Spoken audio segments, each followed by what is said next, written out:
Salut tout le monde, c'est Pavel et le projet Mind de Cash. Vous êtes sur la chaîne qui est consacrée aux investissements et au trading.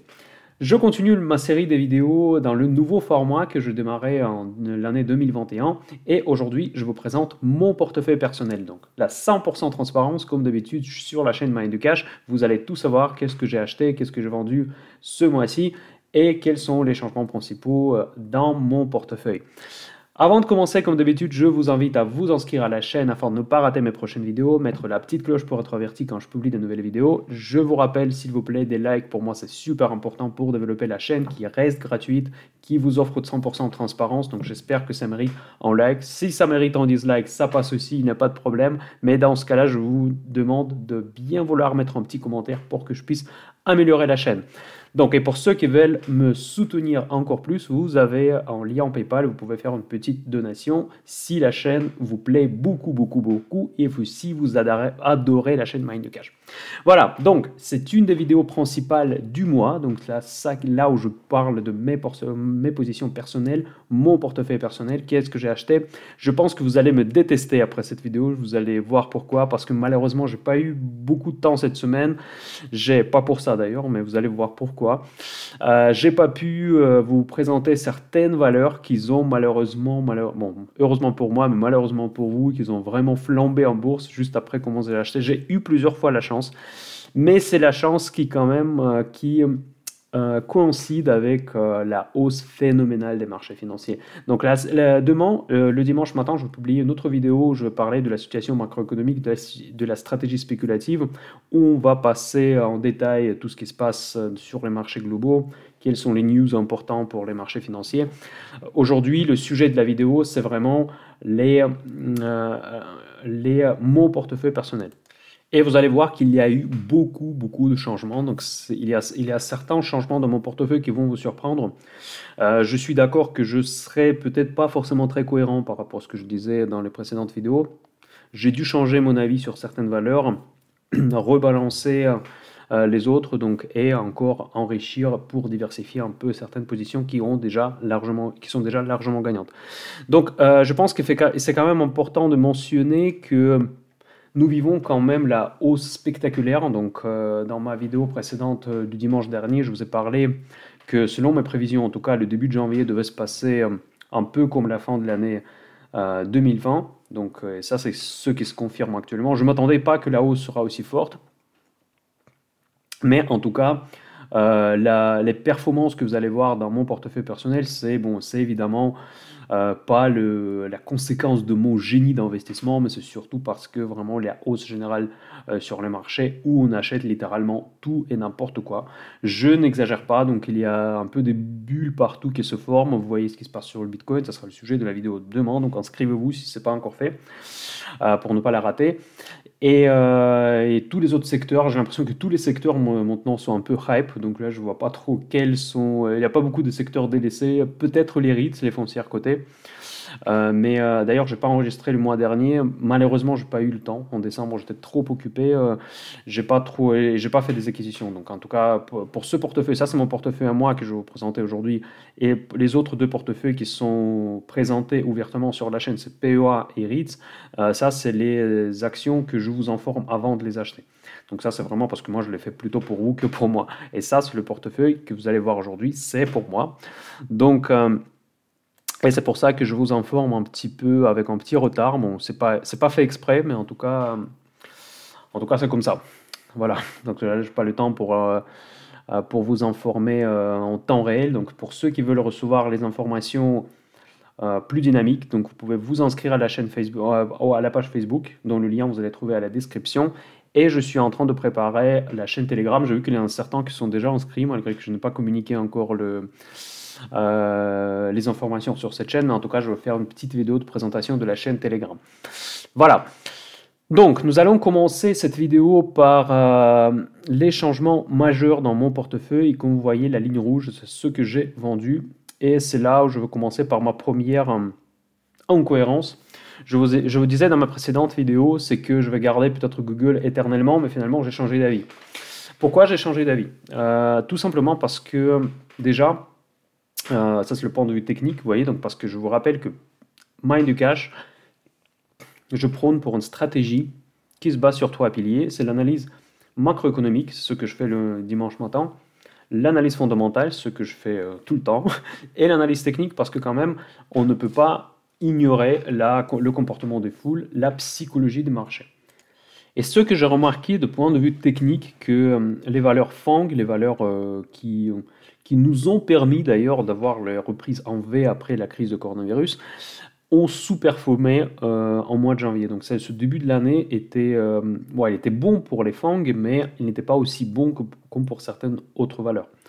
Donc, et du coup, j'ai décidé de vendre Google parce que je commençais à suivre un petit peu pourquoi. Et le problème, c'est qu'il y a plusieurs procès de démantèlement quelque part de ces géants du web qui sont lancés. Et ça, c'est vraiment, ça commence à créer des risques sérieux. Je ne dis pas que c'est vraiment quelque chose qui menace vraiment le business model aujourd'hui du Google, mais dans tous les cas, l'arrivée au pouvoir de Biden marque une certaine hostilité envers ces quasi-monopoles, parce qu'on peut parler du monopole quand on parle du Google, d'Amazon, des sociétés comme ça.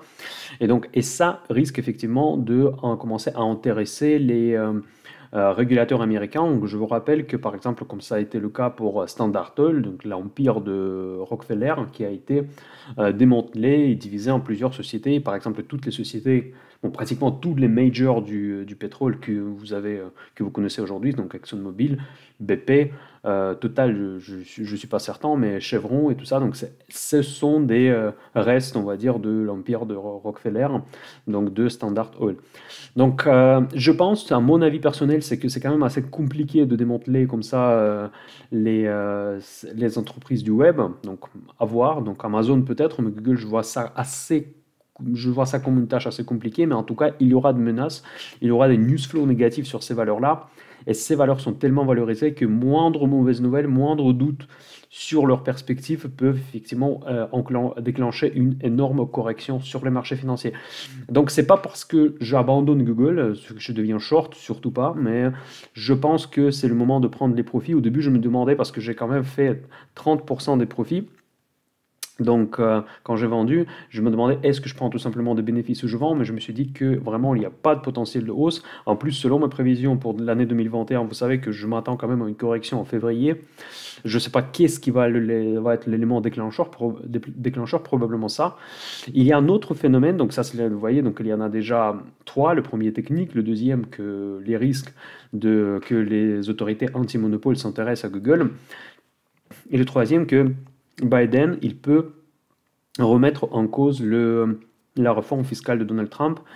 Et ça, c'était le driver principal pour alimenter les buybacks. Donc, c'est les rachats d'actions qui ont permis d'avoir cette hausse phénoménale des valeurs technologiques en 2020.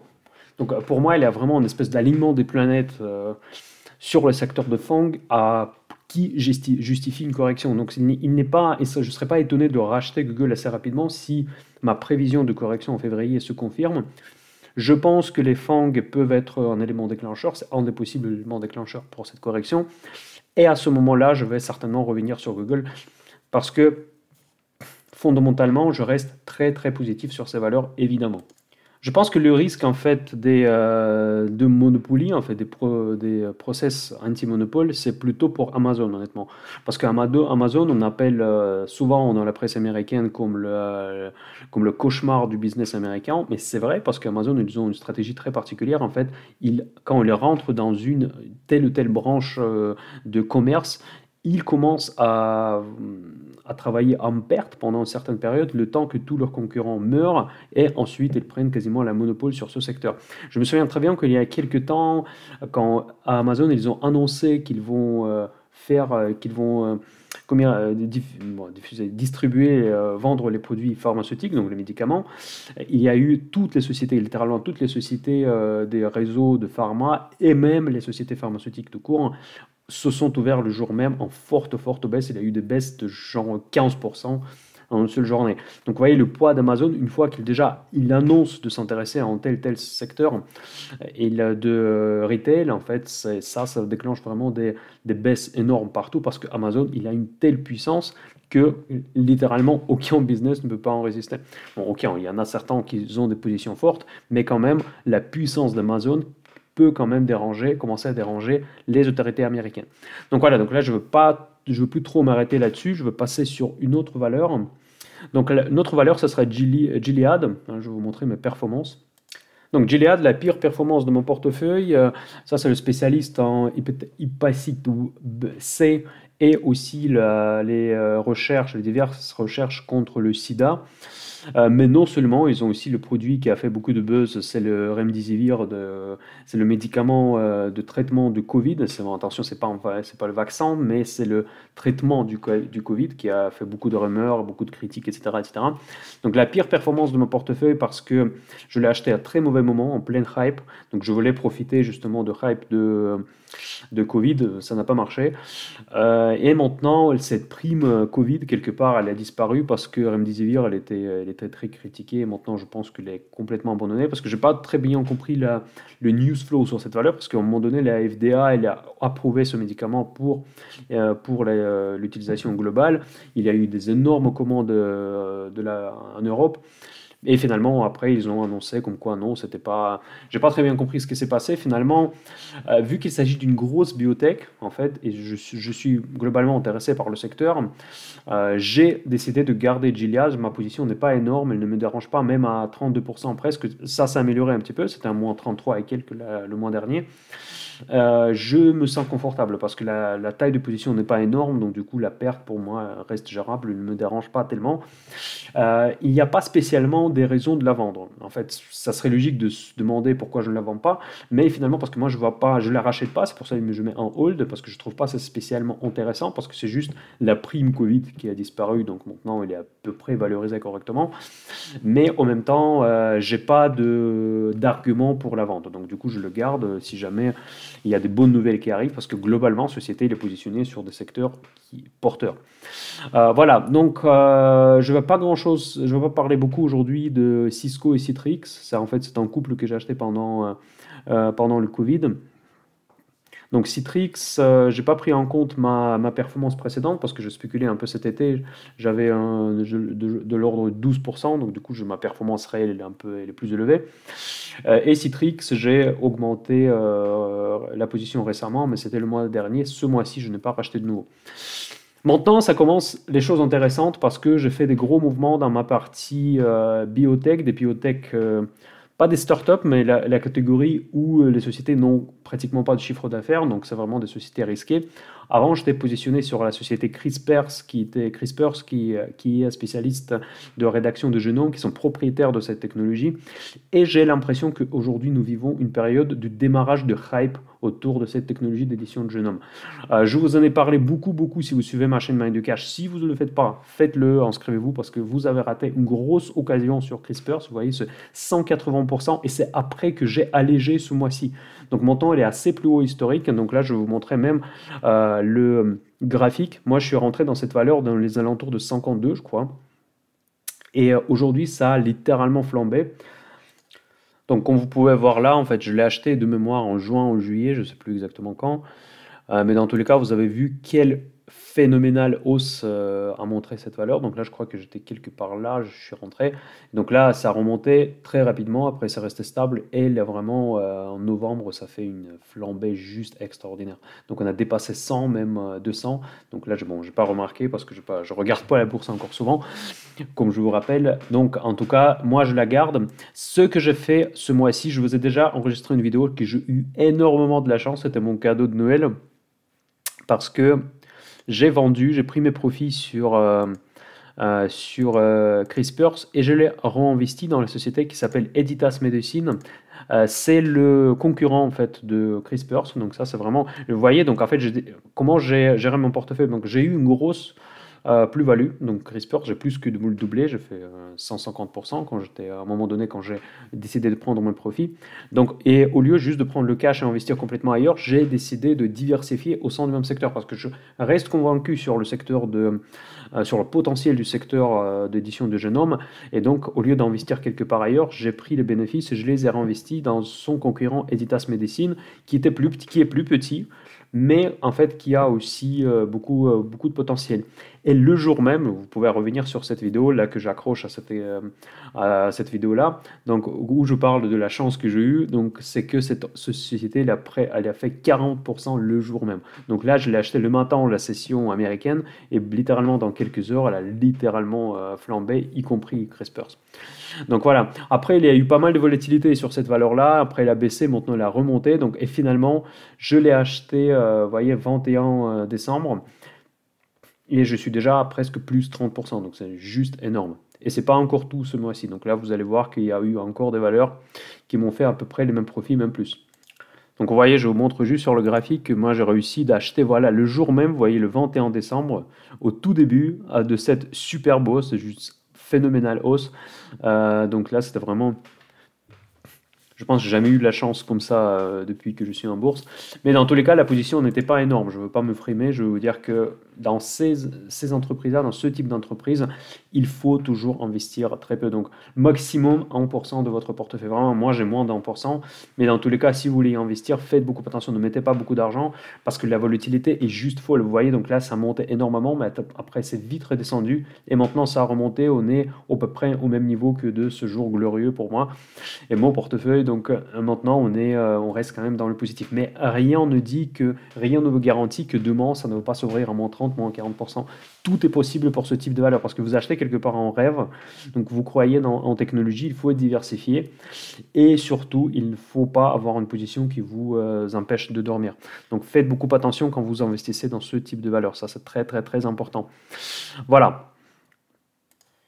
Dites-moi dans les commentaires d'ailleurs si vous préférez de voir les graphiques en blanc, en fond blanc ou en fond noir, parce que je ne sais pas comment vous visualisez d'habitude mes vidéos. Est-ce que c'est plus lisible comme ça? Parce que j'ai eu pas mal de critiques pour la musique de fond, surtout dans la dernière vidéo. Mais en tout cas, est-ce que vous préférez les couleurs claires ou les couleurs foncées? Les thèmes, je veux dire. Voilà. Après, il y a en nouveau aussi une nouvelle société qui est apparue dans mon portefeuille qui s'appelle Allogène Thérapeutique. Donc ça, c'est la société qui spécialise en traitement du cancer et CAR-T technologie. Donc il faudrait peut-être que je fasse une vidéo par rapport à CAR-T technologie. Bon, ça c'est vraiment un secteur aussi de biotech qui m'intéresse et j'aimerais bien être exposé sur ce secteur. Et ça, c'est ma première ligne. Encore une fois, une petite ligne parce que il s'agit de petites sociétés. Donc maintenant, de quoi s'agit-il exactement? Donc Allogène est une société d'immuno-oncologie au stade clinique. Donc vous voyez, au stade clinique, donc ça veut dire que vraiment il n'y a pas encore de produit. La société se concentre sur le développement et la commercialisation de la thérapie allogénique à la base de cellules T pour le traitement du cancer. Il est impliqué dans le développement d'un pipeline de multiples produits candidats de cellules T allogéniques, des récepteurs d'antigènes chimériques. CAR, donc ça c'est les CAR-T technologies, utilise l'ingénierie des protéines, l'édition de gènes, insertion des gènes et les technologies de fabrication de cellules T. Après, je ne vais pas vous saouler avec les noms des différents produits, des différents médicaments qui sont en recherche dans leur pipeline, mais en tout cas, il faut comprendre que ce sont déchiffrés les sociétés qui sont extrêmement risquées, donc il ne faut pas, quand vous allez regarder les ratios, vous allez me prendre pour un fou, mais en tout cas, ici, donc tout est en perte, évidemment. Donc ici, vous achetez encore une fois, en rêve, quelque part, vous achetez un projet qui démarre. Voilà. Donc je vais peut-être faire rentrer un petit peu plus en détail pour cette entreprise pour la prochaine fois. Mais en tout cas, j'ai initié la position, donc elle est vraiment pas encore importante. Mais en tout cas, c'est quelque chose qui m'intéresse comme secteur. Je vais vous faire une vidéo un petit peu plus détaillée. Pareil pour Arcturus et Thérapeutique. Ça, justement, je suis en train de m'exposer sur des valeurs Covid. Parce que là, je me suis dit qu'il manque un peu de Covid dans le portefeuille. Donc là, avec Gilead, mais qui n'était pas très convaincant. Roche, en fait, ils sont pas spécialement, ils n'ont pas la prime Covid, en fait, ils bénéficient pas de ce hype des vaccins. Moi, je suis pas du tout exposé sur toutes ces sociétés. Mais en tout cas, à Arcturus, ils ont aussi leur vaccin. En fait, c'est une espèce de plateforme pour ceux qui produisent les vaccins.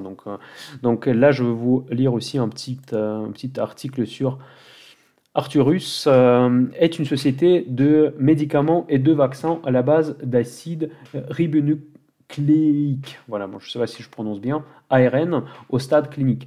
Les technologies de la société comprennent l'administration à médiation lipidique lunar, la technologie ARN STAR et la substance médicamenteuse ARN, ainsi que programme pour les traiter les déficits d'ornithine. Ouais, ça, j'arrive pas à prononcer. Bon, après, là, c'est des termes vraiment médicaux. En gros, ce qui m'attire dans cette société, c'est que ils ne font pas seulement un vaccin comme Moderna, comme AstraZeneca et Pfizer, mais ils proposent une plateforme où on peut embarquer la production de tout un tas de vaccins. Donc ça, c'est quand même assez intéressant comme projet. Et encore une fois, vous allez certainement penser que j'ai bricolé cette vidéo, mais croyez-moi sur parole que non. C'est que Arcturus, j'ai acheté vraiment récemment.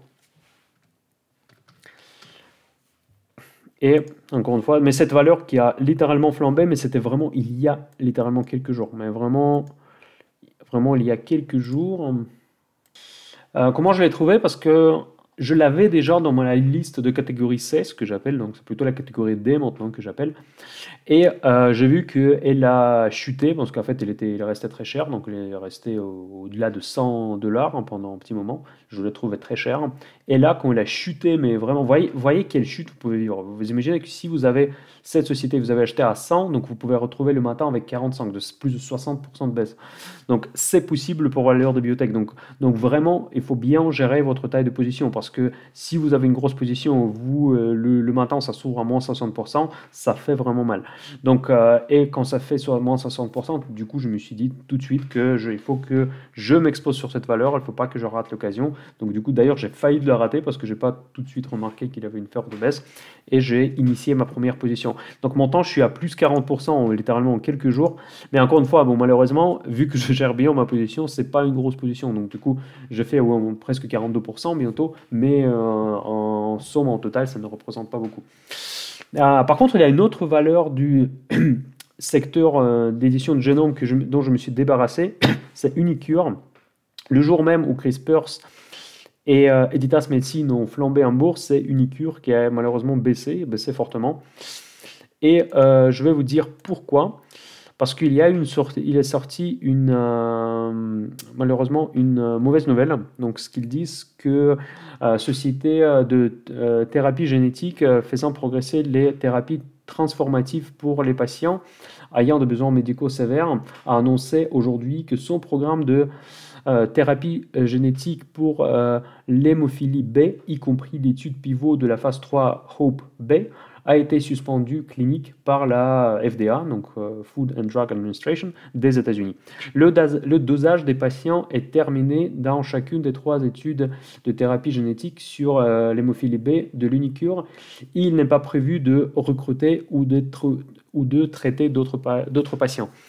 Donc, vous voyez, donc ma logique dans l'investissement dans ce type d'entreprise, c'est que quand j'achète en rêve, c'était le cas pour Unicure, et j'ai vu que le rêve ne se réalise pas. Donc ça ne va pas dire que c'est foutu complètement pour Unicure, mais en tout cas maintenant je trouve que c'est assez risqué de détenir cette valeur dans le portefeuille, parce qu'en gros ils ont un seul produit phare, et ce seul produit phare n'a pas eu l'approval de FDA. Et pour moi, c'est vraiment quand même un mauvais signal. Donc, du coup, j'ai décidé de prendre les pertes, donc moins 18%. À un moment, quand je l'ai vendu, d'ailleurs, je ne sais pas combien il est maintenant. D'ailleurs, c'est assez intéressant pour voir si j'ai bien fait finalement, si c'était une bonne affaire ou pas. Bah non, je pense que j'avais pas raison de la vendre finalement. Moi, je sais pas combien j'ai vendu, mais en tout cas, je pense que je l'ai vendu proche des plus bas. Donc, vous voyez, donc, je suis honnête au moins. Donc, vous pouvez me croire sur parole. Donc, sur Unicure, je ne l'ai pas gardé. Donc, probablement pour une mauvaise raison, parce que maintenant, du coup, mais même s'il a remonté, je ne suis plus confortable de détenir cette valeur, parce que moi, je vois pas trop sa progression, parce que le secteur dans lequel elle est booming, Et pourtant, la valeur en profite pas tellement, elle ne profite pas, en tout cas, elle ne profite pas comme Editas ou CRISPR Therapeutics. Donc voilà, donc pour moi, je ne regrette pas pour le moment d'avoir vendu parce que visiblement, quand même, ils ont un petit peu de difficulté de avancer avec leurs médicaments. Un des arguments pourquoi moi je l'ai acheté, c'est qu'ils sont en partenariat avec Bristol Myers. Donc ça, c'est vraiment un major de la pharma. Et je me disais que peut-être si Bristol Myers est dedans, donc peut-être probablement c'est quelque chose de sérieux. Parce que vous voyez, donc ici on ne peut pas faire vraiment l'analyse fondamentale, on peut espérer, on peut regarder le pipeline, on peut regarder surtout les partenariats. Les partenariats, c'est très important. Et aussi, il y avait une rumeur que Sanofi allait l'acheter, Unicure. Mais finalement, ils ont fait une marche arrière sur cette OPA. Et pour moi, c'était un autre signal qu'il y a quelque chose qui ne va pas. Donc du coup, moi, je ne regrette pas de l'avoir vendu, pour tout vous dire, même si c'est peut-être pas le meilleur prix. En tout cas, voilà. Continuons. Bon, Roche Holding, en fait, j'ai répercuté en fait ma ancienne performance que j'avais de 15% quand je l'ai ramené de Saxo Bank. Donc je suis à peu près à 18%, mais ça fait très longtemps, ça fait depuis 2018, je crois que je l'ai cette action et je l'ai renforcée à la fin de l'année dernière. Donc vous savez, d'ailleurs je vous conseille d'aller voir ma vidéo sur le healthcare que j'ai enregistrée la semaine dernière, voilà, donc juste après les fêtes et où je parlais justement que c'est la grande pharma, c'est pour l'instant, ma seule ligne sur la grande pharma, et c'est ma préférée. Donc c'est la plus rentable, le dividende confortable, et surtout le prix actuel. Je trouve que pour le Roche Holding est intéressant, je veux pas tout répéter, tout simplement parce que j'en ai déjà assez parlé dans la vidéo précédente. Voilà, c'est encore une raison pour me mettre en like, déjà d'abord, n'oubliez pas s'il vous plaît avant de partir, parce qu'après vous allez partir, je vais rester sans like. Et c'est quand même important de s'inscrire pour ne pas rater les infos parce que vraiment la dernière vidéo sur le healthcare, je pense qu'elle était assez utile surtout pour ceux qui veulent avoir un portefeuille peu risqué avec des rendements de dividendes et portefeuille dont vous pouvez dormir tranquillement, on va dire. Voilà. Uber Technologies, ça c'est mon pari sur les plateformes, sur les anciens licornes en fait, parce que moi je considère que c'est probablement le prochain Amazon des services, comme je dis. Donc parce qu'en fait ils proposent pas le service des taxis ou de livraison de nourriture, mais surtout les plateformes on peut embarquer tout un tas d'autres services. Voilà, Alteryx qui me déçoit un peu, donc ça c'était vraiment une déception de ce mois-ci. Ah, je vous ai pas dit, je sais pas si je parlais dans la précédente vidéo que j'ai renforcé Uber. Donc ça, c'est assez important, je pense. Alteryx, c'est quelque chose qui m'a déçu. Oh, excusez-moi, j'ai un petit peu soif après le pizza de ce vendredi soir. Donc, du coup, là, je reste à l'équilibre, je reviens à l'équilibre. Pourtant, j'étais en forte hausse il y a quelques semaines ou quelques mois. En tout cas, c'est une conviction. Si ça baisse, vous savez, je rêve que ça baisse jusqu'à 80, donc je serai en forte perte. Mais en tout cas, ça me permettra d'augmenter ma position parce que Alteryx, c'est quelque chose qui m'intéresse beaucoup. C'est l'analyse des données dans le cloud. Donc, c'est vraiment quelque chose sur quoi je suis convaincu. J'ai aucun problème si ça baisse encore, même si je vais rester dans le rouge pendant un certain temps. British Petroleum, la très forte hausse de ce mois-ci. Évidemment, le pétrole fait des miracles en fait, parce que ça fait 55 dollars pour le baril maintenant déjà, donc c'est incroyable. Surtout avec les chiffres de croissance que nous voyons. Bon, je comprends rien en fait, de toute façon je la garde. Vous savez que je l'ai acheté à l'époque pour leur fort investissement, leur lourd investissement dans les renouvelables. En fait, toutes les énergies renouvelables, c'est un gros hype. Donc acheter tout ça, c'est impossible aujourd'hui. Et donc du coup, moi, j'ai décidé d'investir dans les renouvelables à travers des majors qui sont conscients que le pétrole, c'est fini. Donc un jour, c'est fini. Bien, ce jour, elle n'est pas loin. Et qui investissent massivement dans les renouvelables. Donc c'est British Petroleum, c'est Total, c'est Shell. C'est beaucoup moins les majors américaines d'ailleurs. C'est pour ça que je ne les ai pas dans le portefeuille. Biogen, en fait, encore une fois, on attend mars parce que malheureusement, c'était foutu pour leur approval de FDA. C'est une autre grosse biotech que j'ai avec Gilead. Donc là, on attend la validation pour leur traitement Alzheimer parce qu'ils ont toutes les chances de devenir la première société qui a produit le médicament contre la maladie d'Alzheimer. Ce qui est intéressant par rapport à Biogen, c'est que cette société, je trouve qu'au cours actuel, elle est quand même assez intéressante. Il y aura encore de la volatilité, ça ne sera pas la volatilité comme Editas ou CRISPR, mais parce que ça, c'est pas une petite biotech. Ils ont un pipeline, déjà des bons pipelines des produits. Mais ces produits, ils font face à la concurrence des génériques. Donc, ils ont quand même un risque que, pardon, cette année sera un peu difficile probablement pour Biogen. Donc, il faut quand même faire un petit peu attention parce que je ne pense pas qu'il va remonter tout de suite, à moins qu'en mois de mars, leur médicament est approuvé. SAP, donc SAP, là, c'est reparti à la hausse. Donc là, je profitais après la forte baisse suite à leur profit warning. Donc maintenant, on vit la retour à la normale pour cette excellente entreprise allemande. Et voilà, Alibaba, j'ai renforcé Alibaba parce que j'ai fait le première entrée sur Alibaba le mois dernier, donc au début du mois dernier, et je l'ai renforcé encore à la fin de ce mois-ci. Pourquoi je le fais? Qu'est-ce qui se passe aujourd'hui avec Alibaba? Je vais vous lire un petit peu, peut-être, je crois que je fais quelques notes. Voilà.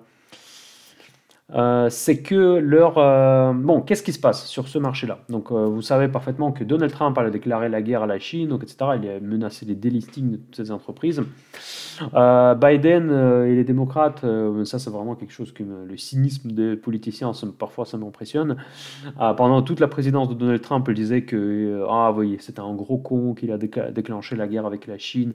Et finalement, une fois au pouvoir, ils se sont vite adaptés. Ils ont dit finalement que tiens, la guerre avec la Chine, la guerre commerciale avec la Chine, finalement, c'est pas si mal.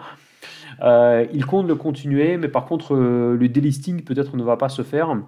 Mais pour Alibaba, il y a un problème interne en fait au sein de la Chine parce que Jack Ma, en fait, le fondateur de Alibaba, il a voulu déjà un petit peu de l'historique, c'est que cette société elle appartient à des musulmans chinois qui sont selon les occidentaux, qui se trouvent sous la pression des autorités chinoises. Donc il y a souvent des rumeurs comme quoi ils ne respectent pas les droits des musulmans chinois en Chine.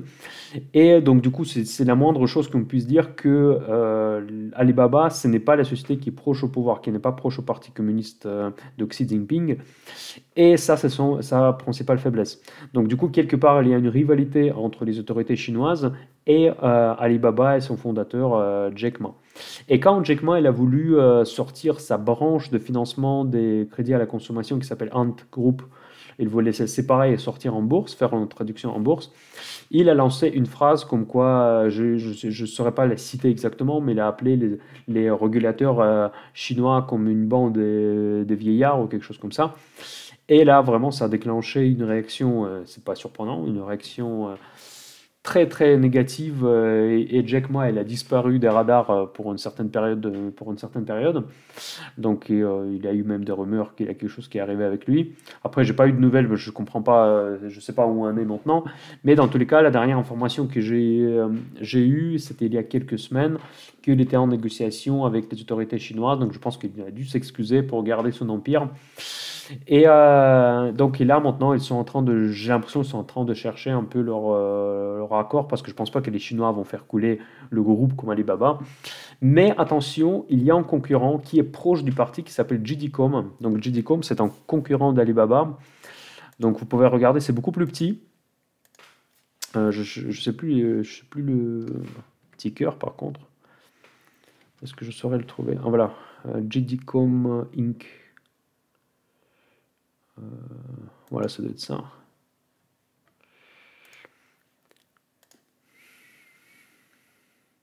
Alors, je suis pas certain que j'ai trouvé le bon ticker, mais bon, bref. Ce que je voulais vous dire, c'est que ça, c'est une société dans le même secteur. En fait, c'est le concurrent d'Alibaba, mais beaucoup plus petit. Mais par contre, son avantage, qui est proche du parti, ils ont beaucoup moins de risques. Et ils n'ont pas cette décote, on va dire, par géopolitique. Pas géopolitique, mais plutôt la décote politique. Voilà. Donc, c'est par rapport à ça, c'est que je voulais vous dire que Alibaba, ils ne sont pas quand même seuls, même sur le marché chinois. Donc voilà. Mais en tout cas, j'espère, je crois au talent de négociateur de Jack Ma, qu'il va trouver des solutions, qu'il va régler le problème avec le parti. Et je suis convaincu que Alibaba va rester une belle entreprise, va prospérer encore longtemps dans sa vie. Et c'est les cours actuels, selon moi, c'est une opportunité d'y rentrer dans cette valeur de qualité qu'on pourra à terme garder longtemps dans mon portefeuille. Voilà.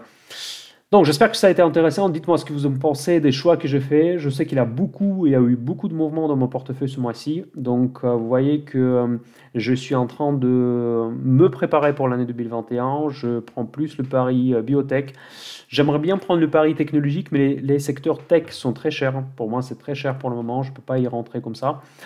Au contraire, vous voyez que je vends du Google, donc je garde Alteryx. Si ça baisse, je vais me renforcer. J'aimerais bien acheter plein de valeurs. Alors, en 2021, je vais peut-être faire un petit peu de semi-conducteurs, donc à voir. Intel qui m'intéresse. Donc, mais pour cette société, vous allez voir ça demain dans la vidéo du dimanche, que je vends des puts. Donc si jamais la baisse déclenche, je vais les avoir. Sinon, je touche les primes de mes options. Voilà.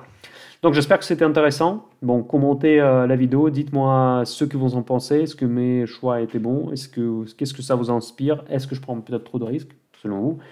Je pense que la faiblesse de mon portefeuille, que je ne suis pas très diversifié, je fonce trop dans la pharma.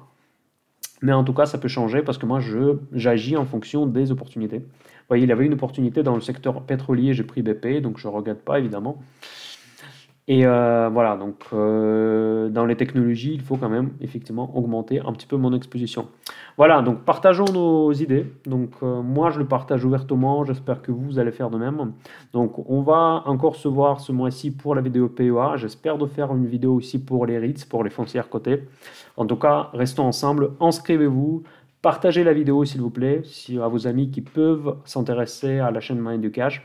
Donc mettez-moi des likes pour ceux qui veulent soutenir, évidemment, vous pouvez faire une petite donation, c'est pas le montant qui compte, mais le geste pour moi, très important, pour le travail que je fais gratuitement et pour, en tout cas, les likes pour moi, c'est le plus important et je suis content que vous soyez aussi nombreux de regarder mes vidéos ces derniers mois. Allez, à très bientôt, Mind du Cash, bye bye.